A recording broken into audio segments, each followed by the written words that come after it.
روشنی کے سفر میں آپ اپنے میزبان آفتاب احمد خانزادہ کے ساتھ ہیں۔ سب سے پہلے میری آپ سے ریکویسٹ ہے کہ میرے اس چینل کو سبسکرائب کریں، ویڈیو پسند آئے تو شیئر ضرور کریں۔ آپ دنیا میں جو تبدیلی دیکھنا چاہتے ہیں اس کا آغاز خود اپنی ذات سے کر دیں۔ امریکی ریاست کیلیفورنیا میں رہنے والا بلیک مائی کوسکی اس سوچ پر یقین رکھنے والا باہمت شخص ہے۔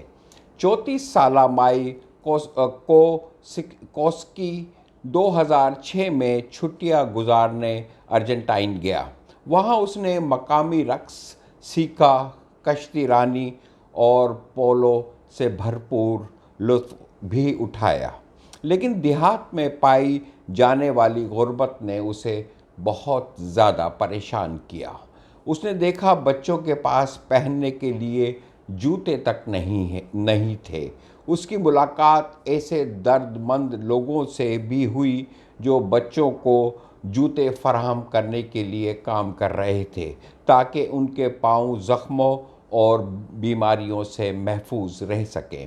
مائی کوسکی نے امریکہ میں جوتے بنانے والی کمپنی بنانے کا فیصلہ کیا جو اپنے ہر فروخت ہونے والے جوتے کے بدلے میں دنیا کے کسی غریب بچے کو جوتے کا جوڑا مفت فراہم کرے گی۔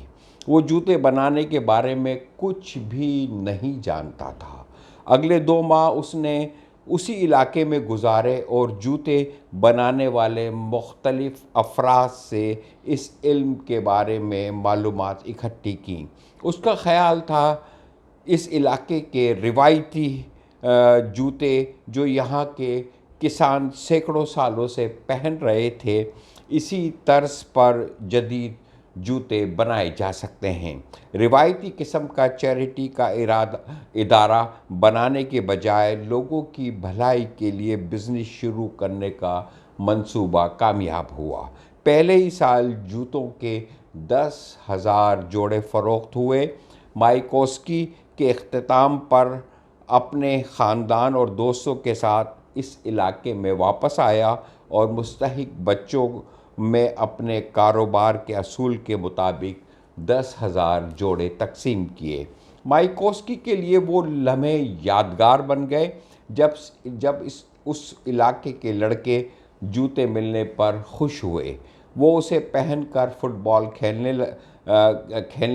کھیل کے میدان میں گئے۔ کوسکی کو یہ دیکھ کر مزید خوشی ہوئی کہ وہ جوتوں کی وجہ سے وہ بآسانی اور زیادہ رفتار کے ساتھ فٹ بال کھیل رہے تھے۔ اب ان کے پاؤں میدان میں بکھرے ہوئے شیشے اور پتھر کے نوکیلے ٹکڑوں سے بھی محفوظ تھے۔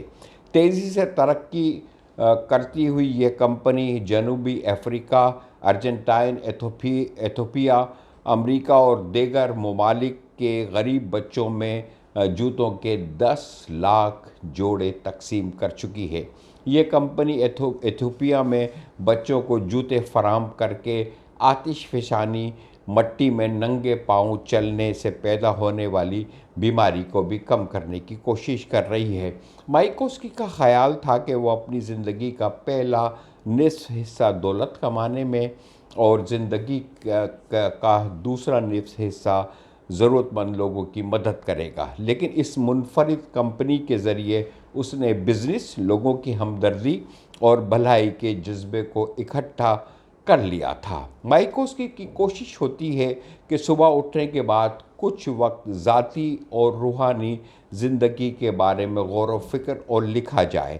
اس طرح وہ زندگی کے معاملات کو بہت زیادہ بہتر سمجھنے کی کوشش کرتا ہے۔ اپنی ڈائری میں وہ ان چیزوں کے بارے میں لکھتا ہے جن کے متعلق وہ زیادہ پریشان ہو۔ یہ معمول اس کے لیے بہت زیادہ فائدہ مند ثابت ہوتا ہے۔ چند ہفتوں بعد جب وہ ان چیزوں کے بارے میں ان چیزوں کو دوبارہ پڑھتا ہے تو وہ اکثر اس نتیجے پر پہنچتا ہے کہ جن باتوں کے متعلق زیادہ پریشان تھا وہ زیادہ اہم نہیں تھیں۔ جب مستقبل میں اس کی پریشانیوں کو آئندہ جب سامنا کرنا پڑے گا تو وہ ان کا مقابلہ زیادہ آسانی کے ساتھ کر سکے گا۔ ہمیں بھی سوچنا چاہیے کہ ہماری تعلیم ہمارے کاروبار یا کام میں کوئی اعلیٰ مقصد شامل ہے یا نہیں۔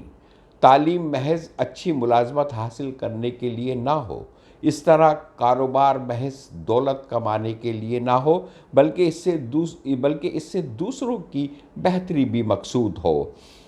ہمارے ہاں روایتی قسم کے رفاہی ادارے کھولنے کا رجحان ہے، جہاں منتظمین عطیات کے منتظر رہتے ہیں۔ اس باہمت شخص نے چیریٹی کا ایک نیا تصور دیا، جہاں کاروبار اس لیے شروع کیا جاتا ہے کہ اس سے نفع حاصل ہو اور اس نفع کو لوگوں میں آسانیاں تقسیم کرنے کے لیے استعمال کیا جائے۔ چلی میں سفر کرتے ہوئے ایک سڑک پر لگے پرانے زنگ آلود بورڈ نے اسے ایک دفعہ رکنے پر مجبور کر دیا۔ بورڈ پر لکھا تھا، اپنی رفتار آہستہ کیجیے۔ مائکوسکی نے اس بورڈ کی تصویر کھینچی اور بعد میں اس کی 700 کاپیاں کروا کے اپنے دوستوں اور جاننے والوں کو بھیجی۔ مائکوسکی چاہتا تھا کہ تصویر انہیں بتائے بعض اوقات زندگی کی رفتار آہستہ کرنا بھی ضروری ہوتا ہے تاکہ اس سے لطف اندوز ہونا یاد رہے۔ خدا حافظ۔